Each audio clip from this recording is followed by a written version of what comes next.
I have learning objectives like I usually do. I tend to focus what I'm going to do through that. Sorry. That's Amber. It's Bomber. Okay. Put this on.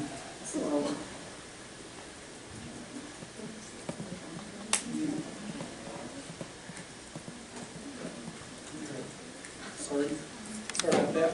Okay, so I focus on objectives so you'll know what you need to be thinking about as we kind of creep our way through this material. There's quite a bit that's very unique to geriatric patients. Okay, so let's start looking at this stuff. Okay. You got your handouts pulled up? I'm going to sit and talk to you for a little bit. Okay, what is aging? Okay, it's kind of just kind of start at the definitional level. It's just deterioration that just naturally happens to people. You're aging right now and you don't even realize that it's happening. It just keeps on happening to you. And it occurs in most people unless you die very, very young and don't reach the point that you can age. There are 4 bullet points about what happens. You see weakness. People do get physically weaker through no fault of their own. They become weaker. They're more susceptible to their environment and to disease.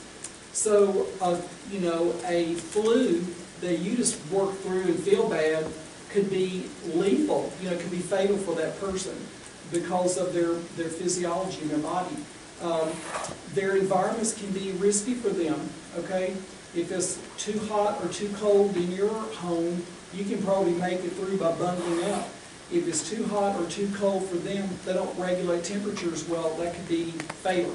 You know, you see in the Daily Oklahoma, it always puts out heat indexes and what people need to do in the summertime when it gets to like 100 degrees. And it always talks about cooling, water, checking on elderly people is always part of it because an older person can die in a hot place fast. You would not believe how difficult that can be for them for a lot of reasons, and we'll look through that. They lose mobility and agility. So they can't run down the street, they can't jump and skip and hop and all those things because their skeleton begins to fail and their muscles become weaker. And they have less muscle. And they also have a whole bunch of physiological changes that can take place. So those are aspects of what it is to age. Okay, what do you call people who are older? I've got a bunch of words up here. I don't care which one you want to pick. You know, some of them are kind of irritating. You like old people? Okay. Seniors? I don't know. That's kind of like a PC word that's kind of been overused now. You're a senior citizen. Are you a junior citizen? Or what are you, a mid-range citizen? I don't know, but senior citizens, older adults, the elderly, elders, I don't know. There's just a wide range of terms that are out there, so there's nothing right or wrong, and I suppose it goes down to the individual. What do you want to be called? There it is. Okay, how old is old? It's not uniformly agreed on what is considered the age for elderly, and I think the further I get down the road, the more I think the definition needs to move on back a little bit. Like, I'm 60 and I'll be 61 in December. And I don't fit either of these. And I don't like that first set there. The young, old, 60. I'm not any young, old. I mean, just don't even categorize me. Move me to another slot. I don't think I'll fit that right now. But mostly people look at 65 years or older. You know, you've got your Medicare age of 65, and in some ways the governmental rules have kind of spelled out, you know, when you hit 65, then you're a Medicare eligible person, and most plans force you to Medicare whether you want it or not as your primary insurance. So 65 is it, and you know, physiologically there are enough changes that you might distinguish that person from a young person. But there are other groupings that people have used. So, you know, the young, old, the middle old, the very old, 60, 69, 70, 79, and 80 plus. Then you've got the young, old, 65 to 74, the middle old, and then you've got the oldest old, 85 plus, and then another group looks at young, old, and the old. What's the point of all of these? Just to be aware, when you read the literature about geriatrics, different people use different categories of what it is. they will usually define how they're looking at older people, just so you have an awareness. I don't know of any newer words. This is pretty much the things you see around.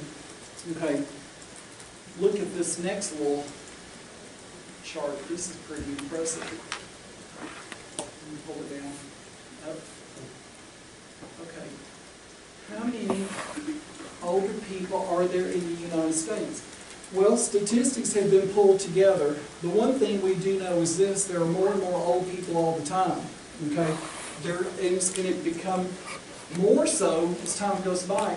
But look at this: 65 to 74 goes up to 10. It's 12% in 2030, but then it's 10.5% in 2050. You know how that percent goes down? Because there's more and more old people, so there's a fraction of older people in the country. It actually drops a little bit. But look at 85 plus goes from 0.2% in 1900 to 5.1%.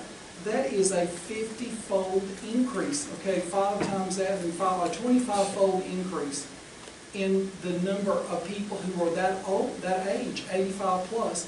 So healthcare has made a difference. People are living a lot longer than they used to.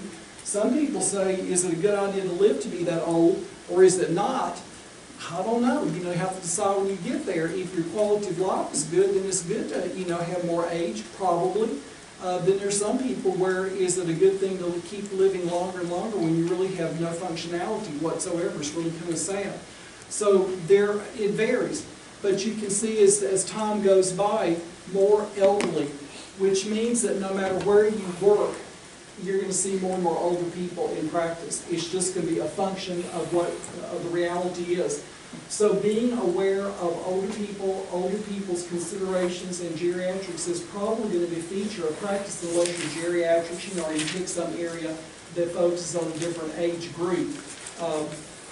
So it's obviously pretty relevant to think about it.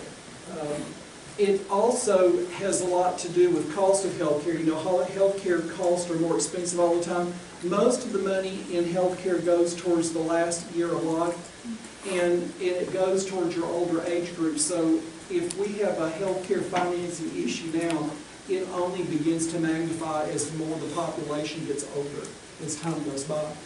Okay. Let's look at a few more definitions, then we'll give y'all a break. Okay. Just move around. Definitions, just so you can see some of the words. Senescence, that's the organic process of aging. Senescence, okay? His hair fell out as a consequence of senescence, okay? It's just the organic process of aging. Gerontology is the medical study of the aging process. So a gerontologist is actually studying what goes on in the body and in health and disease as you get older. Geriatrics studies the diseases that afflict the elderly, okay? So people use these words almost kind of interchangeably, even though they do have specific, precise definitions. Then you have to look at chronological aging and gerontological aging. Chronological aging just makes sense. That's just what are you on the books. Are you 55, 79, 99, 106? Okay, but gerontological aging has to do with how physiologically changed as a person. I remember when I was on internal medicine in my residency, we had a patient, I think I've told you about this before. The man was in bed, and the attending said, all y'all go in here. It's like medical residents. I don't think of a PA student on the team at that time. Our new residents were in there, went in the room, looked at this person, came out, and I thought, well, it's a trick. He's younger than what they say he is, but he looks like he's about 75 or 80. Some will say he's about 55, because that'd be shocking, And turned out this man was 35 years old. And big drug addict, big alcoholic, had lived outside, homeless person. He was found under the Congress Avenue Bridge in Austin, Texas, which was kind of a hangout place, because if y'all been to Austin, you know the bridge. And came into Brackenridge Hospital emergency room and got admitted, and he was really at end-stage liver disease at the age of 35. How you do this, I don't know. It's just excessive drinking and bad lifestyle up to that point. And this person actually ended up dying. It was the most remarkable thing, and I thought, I cannot believe that. I mean, you just cannot believe this person was 35 and looked that old. Okay, So, so you've got your chronological age and you've got your gerontological age, and then look at these. Okay. Come on down. Look at that. She's 50, he's 80. Okay? True. And there's obviously differences in the way people age based on their ethnic group and their genetics.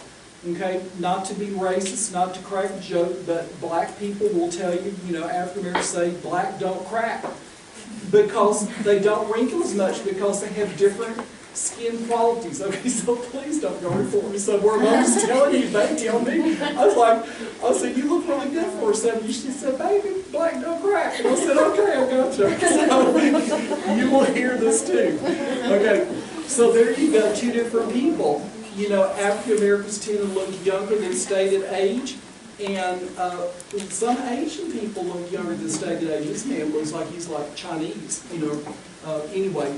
So it's just different presentations. Then you put somebody like me, okay, my genetics is all Irish, British Isles, so it's like Scottish, British, okay. We don't live under the sun. We don't have the same kind of skin quality. You know, we are skin cancer prone. We are white people who will just burn up in the sun. And so you end up probably looking older than stated age if you stay out in the sun all the time because you're genetically bred under clouds. I mean, basically, it's a very rainy environment there. It's not that sunny, you know, for the most part. All right, take a break. Get out of here. Take 10. Move.